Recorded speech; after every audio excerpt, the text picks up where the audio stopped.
Our second question, which also relates to war, is regarding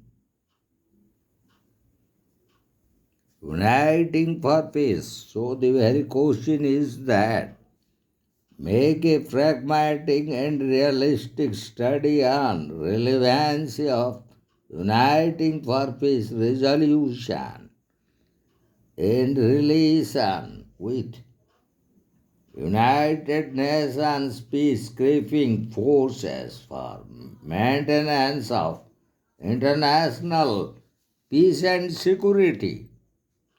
So, the very uniting for peace resolution, that how it's relate in establishing international peace and security. So maintenance of international peace and security is the primary and fundamental responsibility of the General Assembly and the Security Council as envisaged in the Charter of United Nations. Whenever there is a breach of peace, act of aggression or threat to peace as per the Charter, it is sole responsibility of the Security Council to act immediately. As sometimes it appears that the Security Council fell or going to incapable in taking necessary steps to maintain world peace and security. The General Assembly shall immediately act and take collective measures. Due to the above circumstances, the United States of America introduced a resolution named as Uniting for Peace Resolution into the General Assembly, which was adopted in 1950. Under this, the General Assembly could use armed forces for maintenance and restoration of international peace and security, and for that purpose an emergency special session could be called by majority members of the United Nations or by majority members of the Security Council. This resolution also gave birth to the idea of organizing United Nations peacekeeping force. The following aims and targets are laid down in various provisions of the resolution, and these are: the first one, the General Assembly is empowered to take collective measures and use of armed forces for maintenance of world peace and security. And the second aim or target laid down is that the General Assembly could play an active role in ceasefires. The failure of the Security Council and to take necessary action to prevent any act of aggressive breach of peace and threat to peace, as it is its sole responsibility. And the third aim and target as laid down due to the failure and inactiveness of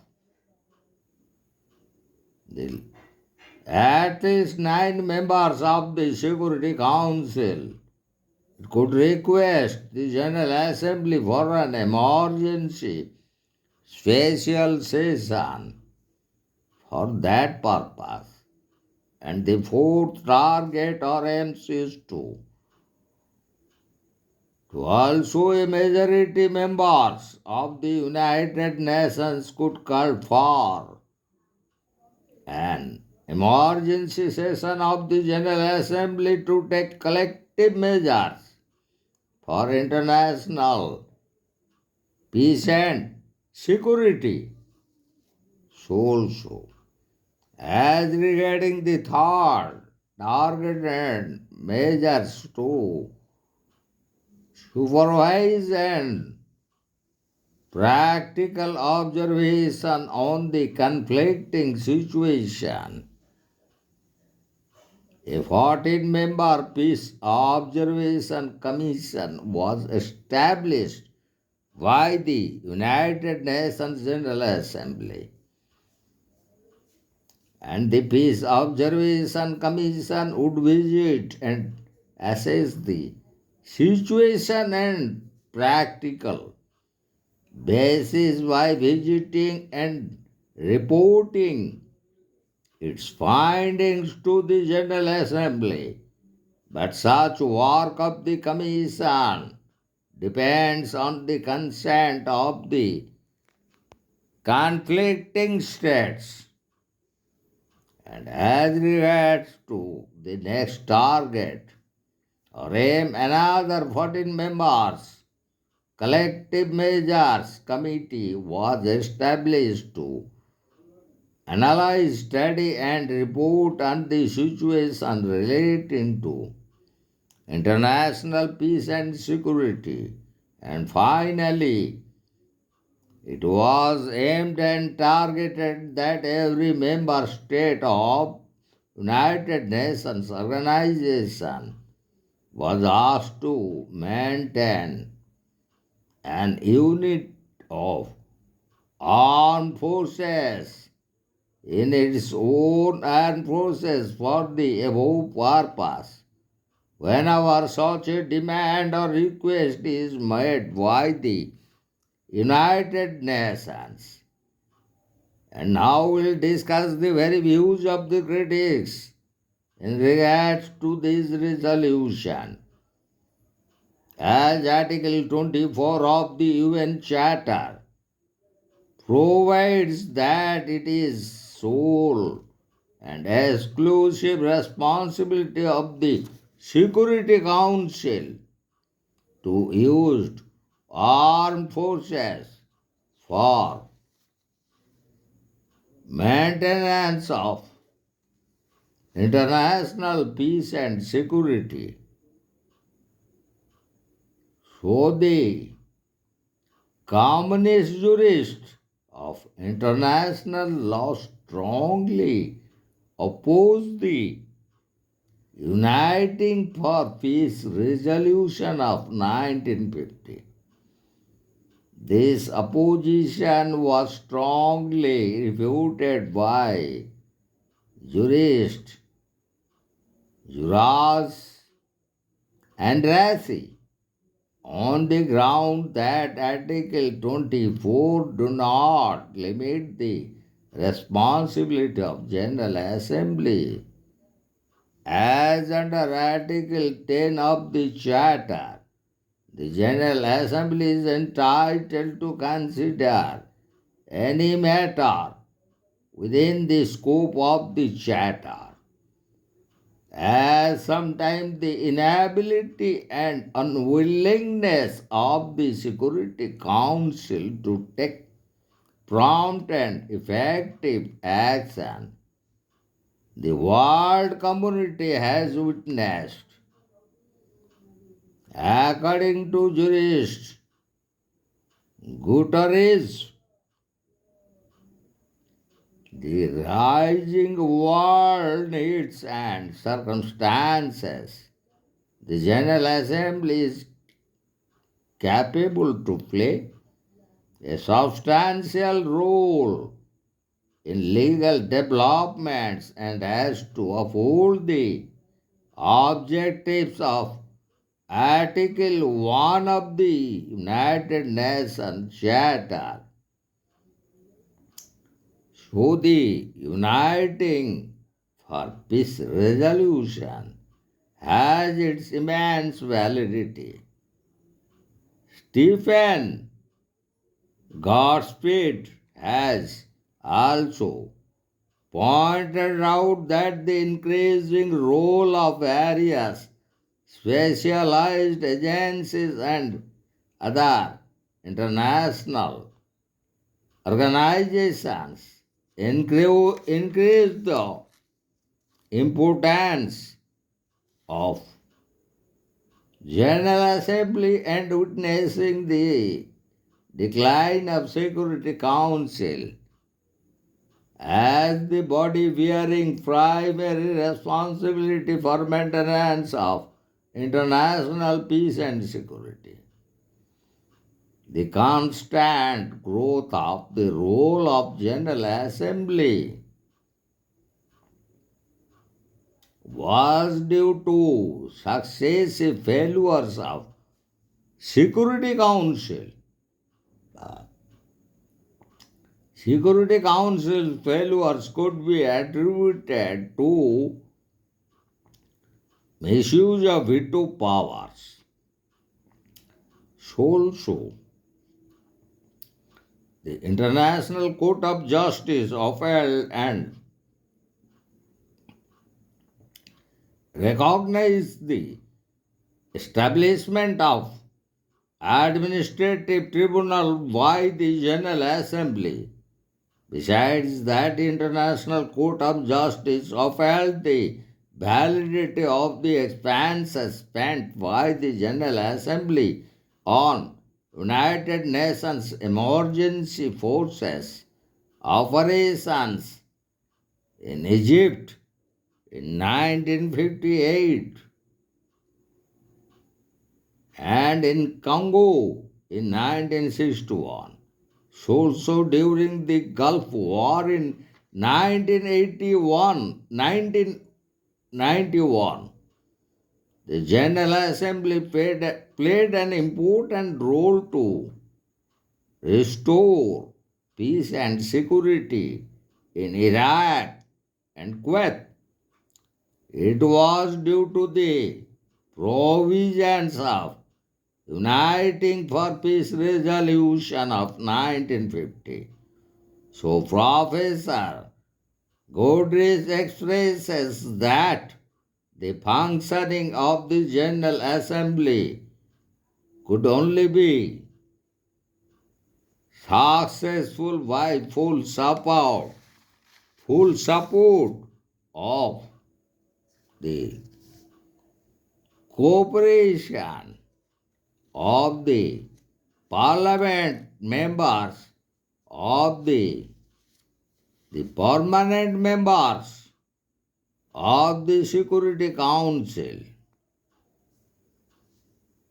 But certain recent trends indicate lack of unanimity among the permanent members of the Security Council as found by the misuse of veto power by United States of America, by Russia and China. So the increasing importance and validity of Uniting for Peace resolution enhance the utility of General Assembly. So, in the relating topic regarding Uniting for Peace resolution, we found that the United Nations emergency peacekeeping process and their role, while Chapter 6 of the UN Charter provides amicable settlements of international disputes by the offices of Security Council. Chapter 7 made provisions for the use of armed forces by the Security Council to meet any threat to peace, breach of peace, or act of aggression for maintenance and restoration of international peace and security. These two kinds of above measures are elaborately provided under Article 41 and 42 of the Charter. Article 41 empowers to take measures like to block economic relations, means of communication, and severance of diplomatic relation with any state which violates the UN Charter.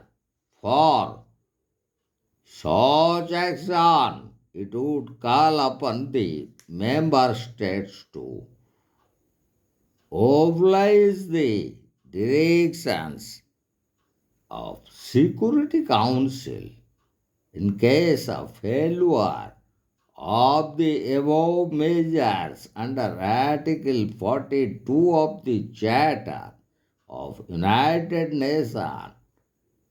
It could use force consisting actions by air, sea, or land as necessary to maintain and restore international peace and security.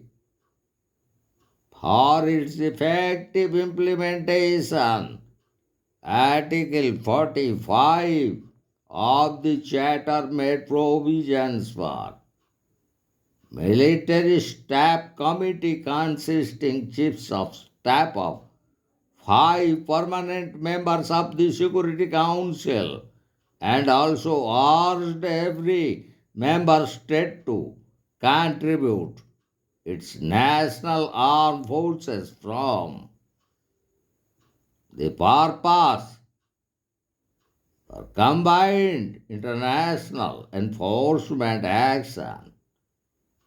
The United Nations peacekeeping forces originated in 1948 as an attempt to bring peace on Palestine issue between Israel and surrounding Arab countries.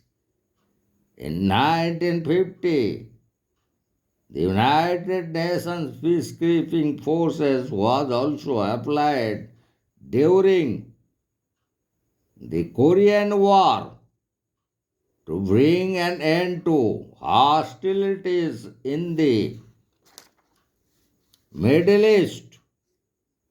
It was again used in the year of 1956 also during the Persian Gulf in 1990. The United Nations emergency peacekeeping forces played a major role.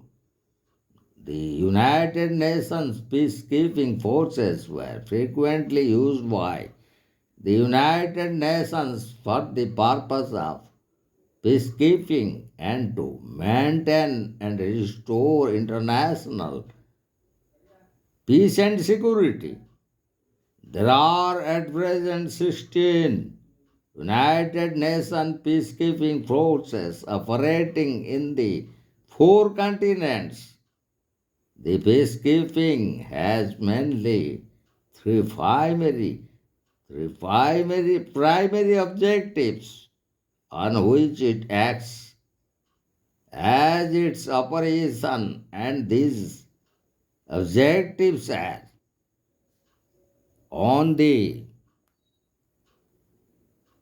consent of the parties, or to act and observe impartiality, and to use force for self-defense, and as per the mandate issued for a particular operation, its major task is to play a vital role in a ceasefire agreement as a buffer between hostile forces, detecting ceasefire violations and supervising troop withdrawal among its humanitarian activities, providing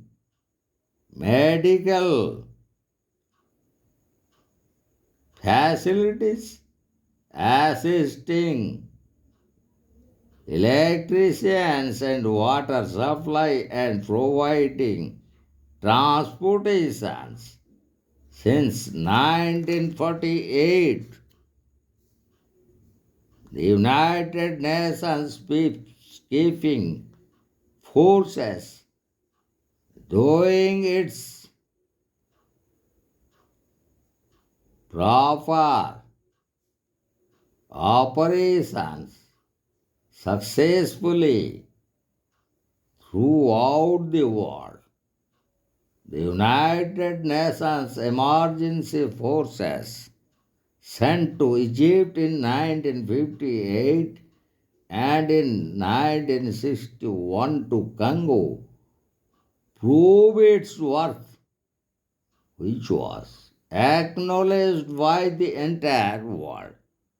So also, when the United Peacekeeping Forces posted during the late former Prime Minister of India, Mr. Rajiv Gandhi, during the Sri Lankan crisis in the 1990s. Also, the United Peacekeeping Forces in their role in the Sri Lankan Tamil crisis, which led to a civil war in between the Sri Lankan Sinhalese and Tamilis, and which was led by the late Tamil terrorist led Pravakaran, where the United Emergency Peacekeeping Forces they played an important role in restoring international peace and security in Sri Lanka and in South Asia, in which the Norwegian authorities, or in particular the government of Norway, played an important role.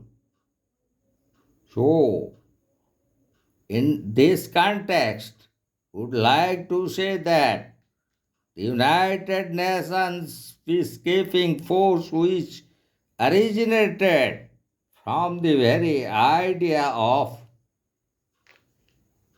the Uniting for Peace resolution, which was adopted at the initiative of United States of America in 1950, played a vital role in keeping and establishing and maintaining international peace and security. So the very question that relating to the pragmatic and realistic study on the working of the Uniting for Peace resolution adopted in 1950 by the General Assembly at the initiative of United States of America.